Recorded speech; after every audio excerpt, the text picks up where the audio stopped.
booking.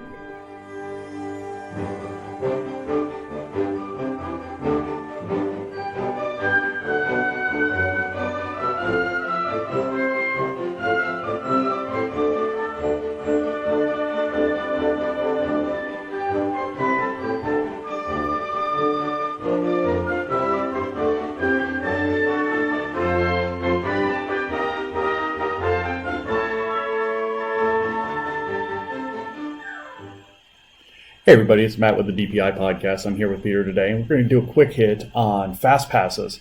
Fast passes are a great option for people that really want to plan out their trips in advance. So Peter, why don't you start with the definition of what a fast pass is? Okay, so a fast pass is essentially a ride ticket for a ride in the park or an experience in the park, a show in the park, whatever. And what it does is it essentially saves your spot in line at a predetermined time.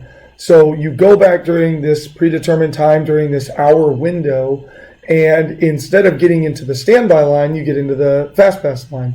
And that fast pass line is going to feed much faster. So it's essentially like holding your spot in line. You can do 3 of them per day, as well as some additional tweaks, which Matt and I are going to talk about here in this podcast. But ultimately, going into your day, you can have 3 of them reserved, and that way you can wait for other standby rides, but know that you have 3 experiences that you're going to get to skip the line because you already have your spot held for you using the FastPass system. So, Matt, the first thing that we need to do when we understand how to use these FastPasses is how to book them. So why don't you talk a little bit about how to book these FastPasses and what our viewers and listeners should be doing? Yeah, and what I'm going to do is I'm going to cut over to the My Disney Experience screen here and just kind of go through what it looks like to book a fast pass. So once you have your plans and your tickets up on your My Disney Experience planning screen, you're going to go over to FastPass Plus, and you're going to add a new fast pass. We'll see how long this takes with the internet we're on. So it's going to load all your friends and family, but you're going to pick the guests that are going with you. So I'll just pick my son, for instance, and then we're going to hit the next button, and then you're going to pick the day of the fast pass that you want to, what day you want to put that on. So we've got a day in the park coming up in March. We're going to put it in Animal Kingdom. So you're going to pick the park. Then once you get to the screen, it's going to kind of give you all of the times with the rides. So you can select your experience, you can pick what time it is, and that's going to be the beginning of your 1 hour window. So for guests that are staying on site, you're going to be able to get these fast passes and do your advanced booking at 60 days from the first day of your vacation. So if you've got a split vacation, if you kind of saw my calendar, I've got a split vacation.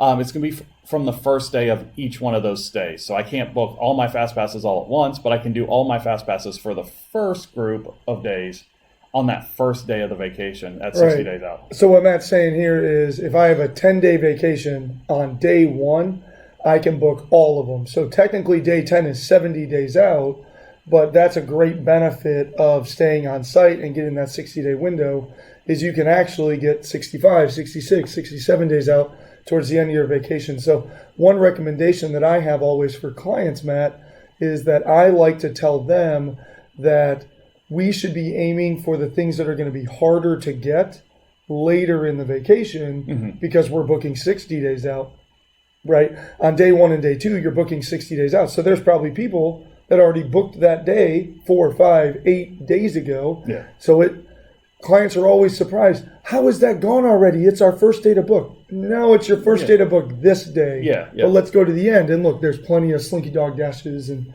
what have you available. Yeah, and that's one of the advantages of working with a vacation planner in this instance is because knowing that and kind of knowing how to prioritize which fast passes you're going at depending on which park you're going to, because a lot of times you've already got your dining planned at this point. So you're making your fast passes after you've planned your dining. So instead of moving all your dining around, the planners already knows this information. So they're going to have where they think the hardest fast passes are set up in your dining later in your trip already. So that there's less moving around of stuff on that fast pass booking window. Now, to that point though, just a quick comment on the dining. This is a great time to look for those dining reservations that you couldn't get because maybe you planned your dining only like 3 months or 4 months out. Mm-hmm. Look around 60 days out for your trip, because a lot of people do end up, or a lot of planners, I know I'm guilty of this. If I have a client and I'm not sure when the FastPass windows are going to land, I'll double book a reservation, because as long as it's over 2 hours apart, the system will let you book. Like I can book Be Our Guest at 10 a.m. and I can book Be Our Guest at noon, because then when the FastPass is released, I go, okay, well, this is going to work better if they go to Be Our Guest at 10. So I'm going to cancel the noon, because the system will absolutely let you kind of double book your dining. Yeah, yeah. And then for off-site guests, they're going to be able to start booking their FastPass reservations at 30 days out. So all that means is that you get an advantage staying on site by 30 days over everybody else to get to get your FastPasses. So what we're going to do is go back to the regular screen, and we are able to book day of as well. So what can we do day of? We are. So the first thing to know if you're going to book day of is kind of temper your expectations, or be ready to what's called pound the app. So actually, Matt, if you go back over to the screen that we just had up, if you could put back up the computer screen, I just want to briefly show something. So you see these times right now. Now, Matt, go ahead and just show them. Click on select a time, and no, up top. Sorry, I apologize. I should have been more clear. So just click afternoon. So here, the times have changed. Okay. So click again and just keep watching Navi River Journey. See how the times keep changing? So click morning again, and just, we have 11:55. We click it again. Look, now there's a 10:10 and 11:50. Your times are constantly changing as people modify their things in the day of. We can come back to this if you'd like. So something to do on day of using the My Disney Experience app is go in being very flexible and basically booking one at a time, and also knowing that if you continue to refresh the planner on the app of your phone, works very similar to the page that Matt just showed you. You'll be able to click hour by hour, and if you just keep clicking hour by hour, it will reload and reload and reload and reload. So that's called pounding the app by seasoned veterans of Disney World. And if you do that day of, chances are you can still probably get into some of the harder to get reservations. But there's two things to do day of. I just mentioned in your app, you'll be able to add fast passes using the app in your phone. Or if maybe the app's not working for you, maybe you don't necessarily have a smartphone, there are kiosks inside of all of the parks. All of the parks have anywhere from 1 to 5 kiosks that you can go around to. And then you're just simply going to tap your Magic Band or slide your admission card in, and it will pull up the options. You can click what you want, store it to your card, store it to your Magic Band, whatever, and leave the kiosk. And now you're just going to know when you're supposed to go. And I believe the kiosk will even print you out a receipt still if you like, just so you have the paper copy letting you know where you're supposed to go and when. So there are options day of, and just because you end up booking day of because maybe you book a last minute trip, doesn't necessarily mean you can't do all the high ticket things. You're just going to have to be pretty persistent in the app, which could steal or detract away from the magic of it, spending so much time inside of the app having to pound, refresh. Now, the other thing you can do on day of is you can add to those 3 fast passes that you've already pre-booked. So how does that work? Okay, so as Matt and I have said in this video, we can book 3 fast passes before. So whether it's 60 days out, 30 days out, day of, you can have 3 active on your account. Then when you scan in to the entry window of your 3rd fast pass, when you scan in, or right card, whatever, when you scan in for that 3rd pass, in that exact same moment as I'm walking up the fast pass line, phone comes out of the pocket, select the park, or maybe you're going to park hop. So now you can select a different park. We do that all the time. Get through our 3, know we're heading over to a different park, pull that park up, see what's available. In that moment, as soon as you scan into your 3rd, it will allow you to book 1 more. And you can book it. And another thing that you can do is once you book it, you can go back and try to modify it and maybe slide it up, get it a little bit sooner. Same idea with the refresh the app, see what comes up. Applies to your 4th one as well. As soon as you scan into your 4th one, you can book a fifth one. As soon as you scan in your fifth one, you can book a sixth one. I think my record for fast passes was something like 13 or 14 in one day. It was a relatively slower day. Towards the end of the night, my son and I just wanted to ride Splash Mountain a whole bunch. We'd get in line for Splash Mountain, we'd ride it, I'd book another one for 5 minutes later while we were in the line. I think we rode Splash Mountain like 8 times, but I still ended up getting about 5 or 6 others. So that is definitely something you can do as well. So for that reason, sometimes, if you're going for the big ticket ones, you might not have a lot of time variation. You might end up with 4 or 5 in the afternoon fast passes. But in general, I like to book my fast passes for about 2 to 3 hours after the park opens. Gives me time to hit the ride lines of things that I'm not riding with shorter waits, but still get through all of my fast passes by early afternoon, because now I still have probably about an 8-hour chunk of time to where I can book additional fast passes. There you go. So every park is different. Yeah, and they keep changing how they're going to do this. Yeah.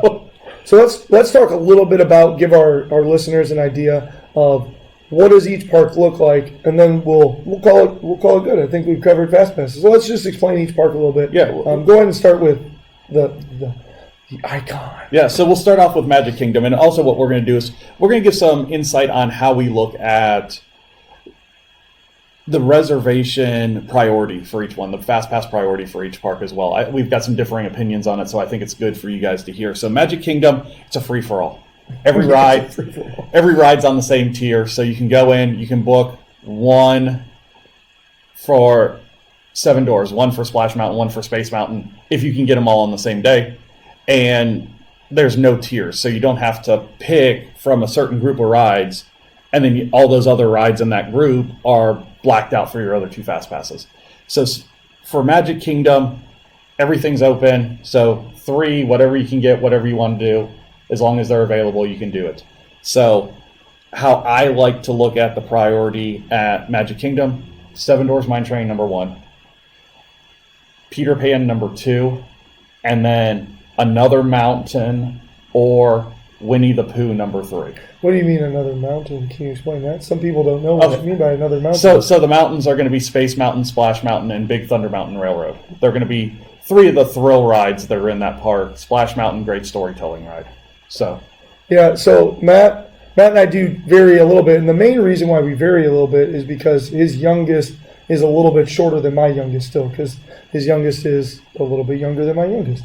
Not this year. Yeah. Not this year. Yeah. He's probably sprouting up there. Yep. So your priorities might change pretty soon too as well, because my family definitely 7 Doors agree 100% there. That is the creme de la creme. It is the top of Magic Kingdom for sure. But then. My family really likes to do the mountains. So we'll book all 3 of the mountains. As Matt said, Splash Mountain, Space Mountain, and Big Thunder Mountain. I will take Space Mountain and Splash Mountain and kick out Big Thunder Mountain Railroad in favor of 7 Doors. But Matt's absolutely right about Peter Pan. It's a family-friendly ride. It's great, but it always gets a huge wait time. You just can't get enough people. Right. It only puts 2 to 3 people per boat, and there's only so many boats on the track. It was built when the park was originally created in '71. It was there, and they were not thinking about the hundreds of thousands of people walk through Magic Kingdom on a daily basis, and they were not thinking about that back in '71 when they built a ride system for Peter Pan. Well, and I think when you're talking about those ride systems, think about Haunted Mansion, and then another one that doesn't put a lot out is Jungle Cruise. Yeah, so that was the one thing that I was going to add that Matt didn't say. My other one that I would add in this list is Jungle Cruise. A lot of people don't think about it, but you either want to ride Jungle Cruise first thing in the morning, during a parade, or on a fast pass, because after the fast passes start, Jungle Cruise will get massive waits, rivaling Space Mountain and Splash Mountain easily, just because, sure, about 40 people fit on the boat. There's only about 10 boats on the whole stinking thing, and the ride is a 8-minute ride. Yeah. So it just takes a lot of time. So Jungle Cruise is another thing that I think a lot of people don't think about in Magic Kingdom. So let's jump over to Hollywood Studios. It's had the most kind of changes here in the recent past. So yeah, what a kind of chaos. It's been all over the place. Over the last 6 months, it has now had 3 different iterations of FastPass booking. Here's the most recent, and I'm actually pretty excited about it. So all the other 3 parks that Matt and I talk about have tiers. So Hollywood Studio has tiers. There is basically tier 1 and everything else. Yep. And the way it works in all 3 parks is that you get to pick 1 out of tier 1, and then your other 2 have to come out of everything else. Up until last week, it was every single ride was in tier 1 at Hollywood Studios, and every single show was in tier 2, along with Star Tours, which is basically a show ride. Yeah. So it was frustrating for Disney fans for about 3 months there. Hollywood Studios was just crazy how limited your FastPass options were. They just released, so starting in February, so today, February 19th. Yeah, so this month, because we're recording this in February, I don't know when you're going to listen to it, but starting this month, in a couple of weeks, Tier 1 is Slinky Dog Dash and Millennium Falcon Smuggler's Run. So you must pick one of those 2. Everything else is in Tier 2. So now, great news, Tower of Terror, Rock and Roller Coaster, they're back in Tier 2 where I believe they belong, because in my ideal world, I would pick Slinky Dog Dash let me keep going. So Rock and Roller Coaster, Tower of Terror, Toy Story Mania, they're all down in Tier 2. So my ideal day, I'm going to pick one of those 2 depending on what I want to do, and then I'm going to grab one of those other things. It depends how big your kids are, because Rock and Roller Coaster does need to be 48 inches. So if Rock and Roller Coaster is 48 inches, but my kids are 40 inches, I'm rolling Toy Story Mania, Tower of Terror all day, every day. In addition to that, let's say those things book up, because I'm guessing they will. Frozen Ever After, can't go wrong with it. Also can't go wrong with the Beauty and Beast stage show. Yeah. So if you're going to throw an entertainment in, definitely great there. I'm going to predict right now, within the next 3 months, I think this is a really safe prediction, Rise of the Resistance is going to go into Tier 1 as well, and you'll end up with Smuggler's Run, Rise of the Resistance, Slinky Dog Dash Tier 1, everything else Tier 2. Is I think how Hollywood Studios is going to shape itself out in the near future. Even with the Runaway Railroad coming in? Yeah, that's where Matt and I kind of question if Runaway Railroad is going to slide into Tier 2 or Tier 1. So that's the other thing that's going to be opening here in a couple of months. So we'll see which tier that. I kind of think it'll slide into Tier 2 because it's a relatively big ride system. Because they're basically reusing the ride vehicle concept as they had in Great Movie Ride. Yeah. So I think it'll be a relatively big system. I think they'll let you book it in Tier 2. Matt thinks it might go into Tier 1. I think if it goes Tier 1, or if just Rise of the Resistance goes in Tier 1, it kind of mimics Epcot a little bit. Yeah, it does. And that's where I think, right now Rise of the Resistance has the most unique queuing, because you actually have to be there at Park Open and get a boarding group for Rise of the Resistance. And if you aren't there by about 8 o'clock right now, you're not riding it in either park. Yeah, you got to be 45 minutes after park opens. You got to be in those gates between 30 and 45 minutes after the park opens. And then you can leave, because once you have your boarding group, you can go eat and then come back to the park. And then whenever your boarding group's called, you can actually ride it. Yeah. But my thoughts for Hollywood Studios, again, I have younger kids, but with Smuggler's Run, basically at a 40-inch ride height, all my kids can ride that. So Smuggler's Run is my top get. When they made that change, I went back into my plans and redid both of my Hollywood Studios days and got Smuggler's Run on both days. Very smart. Slinky Dog Dash is definitely number 2. That's why they're in the Tier 1. Yeah. But hit Slinky Dog Dash right away in the morning, because everyone else is still going to be running for Smuggler's Run because they didn't get that Fast Pass. Exactly. So, and then from there, I'm a big fan of Tower of Terror. I also like Alien Swirling Saucers. It's a cool little ride, a lot of fun. And then Midway Mania, Toy Story Midway Mania, you can't go wrong with. That's just a fun ride for sure. Yeah. So let's go ahead. So let's keep going around. The closest thing to Hollywood Studios is Epcot. So why don't we go there next? Yeah, so Epcot, again, a tier system, and they've basically got their popular rides on Tier 1, their not popular rides on Tier 2. So in Tier 1, you have Frozen Ever After, you have Test Track, and you have Soarin'. and those are going to be your 3 Tier 1 rides. Everything else is in Tier 2. Frozen Ever After seems to be the fast pass that goes the quickest. It's the hardest one to get day of. If you do get a 4th fast pass, you can book a Tier 1 if there's any still available. We didn't mention that before. But you're right, in Epcot, Frozen Ever After is the hardest one to get as your 4th fast pass day of. Now, the nice thing about it is because it's in World Showcase, most of the rest of the World Showcase doesn't open until 11 o'clock. But they do open the Norway Pavilion at Park Open. So you can actually walk up there and get in line right at Park Open to ride. So we do like an Akershush prior to the Park Open, and then try and get out there right at 9 o'clock and get through. Yeah, that's a good idea. Another note about that, and I'm not sure if they're still doing this, but I feel like Frozen Ever After fast passes don't start until about 11. So no, I think will they start at 9? Yeah, I do think you can get in there, and I'm well within. I was gonna say I'm well within 60 days, so it's not even worth even looking at it right now. Well, so yeah, and then in the second tier in Epcot, you know, it's really honestly it's whatever. Just Spaceship Earth, Mission Space is fun. My kids are big Figment fans, so you know, throw in a Journey into Imagination with Figment. Probably the ones to get the longest wait time though. I would say Spaceship Earth and Mission Space. Yeah. Well, Mission Space only if you're going to do the orange side. If you're going to do which is the more intense side. Sorry for those of you that don't know. If you're going to do the green side, that's going to be walk on all day, every day anyway. Yeah. Now, things of note though, coming to Epcot, you're going to have the Ratatouille ride that's going to be opening later this year. Yep. You have Guardians of the Galaxy, which is opening next year. So that's going to shake up those tiers a little bit. I think so. Definitely Guardians of the Galaxy is going Tier 1. I'm really hoping Remy slides to Tier 2, and at the same time, I hope they also decide to slide something like Soarin' to Tier 2. Soarin' is an amazing ride, but it is the easiest one to get fast passes for later in the day. Because everybody else is booking Frozen and Test Track. So I think when Guardians of the Galaxy rolls on, throw Guardians up, slide Soarin' down. Let me pick one of those 3. Let me also get a Soarin', Ratatouille, Spaceship Earth, whatever. Yeah. I don't know about Ratatouille though. It might go Tier 1. I think it's going to be interesting. I think that's based off of the one that's in France, and I don't know that they've got tiered systems over there for it.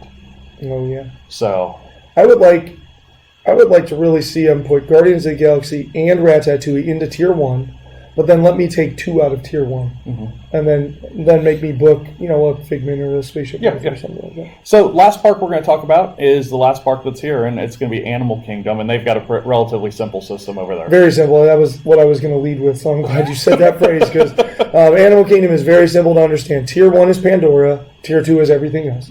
So strategy for the day, get Flight of Passage if your kids are big enough, and if you can get one, get Flight of Passage. If not, Navi River Journey is a good ride. You saw earlier when Matt pulled it up, we're about 40 days out. 40 days from him going. Plenty of Navi River Journeys, even at 10 a.m. still available. So you're going to be able to get Navi River Journey pretty much at 30 days out. You'll still be able to get Navi River Journey. Flight of Passage books super, super fast. That's the obvious, but your kid's got to be 44. If they're not 44 inches, you got Navi River Journey. And then to that, you can add in Kilimanjaro Safaris is definitely a must add in. Those ride lines, same idea as we talked about with Jungle Cruise. You've got, 40 people in a bus, but you only have so many buses. It's a 20-minute ride. To ride out into the safari. So that's definitely something. And then for you thrill seekers out there, get yourself an Expedition Everest. But the other things aren't bad. Dinosaur's a fun ride. Kali River Rapids if you feel like getting drenched. Yeah, all good stuff. Don't waste your time on Tough to Be a Bug. Shows Finding Nemo the Musical and Lion King are definitely worth fast passing. There. So Kilimanjaro Safari, Lion King, and Flight of Passage, not a bad day. No, not at all. You're going to enjoy yourself. I think when we look at Animal Kingdom, that's kind of how we look at, can we get those 3? And then from there, if we can get all that done in the morning, then you're looking at getting that Everest or that Kali River Rapids later or even a river journey.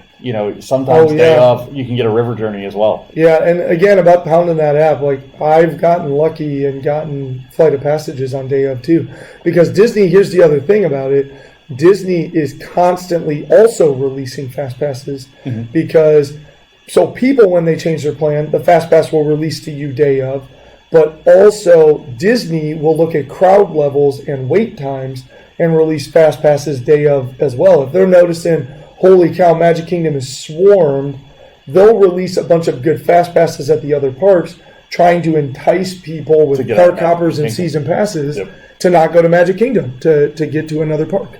So all of these great things to think about with fast passes, but hopefully we have illuminated a little bit, giving you some strategies, tips, and ideas, and hopefully helped you in your planning process. And again, if all of this sounds daunting, reach out to us. We're happy to help you. We're happy to answer questions, or even going the extra mile and actually doing all of it for you and becoming your booking agent. So just let us know, and we're absolutely here to help you, whether it just be a quick question or, hey, do this for me because this just sounds crazy.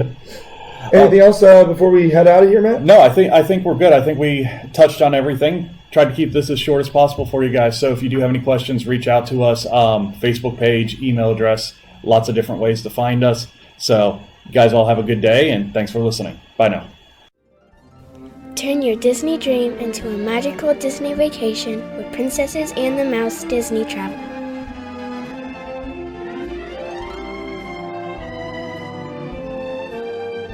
Contact us at any of these options or learn more by clicking the website link below.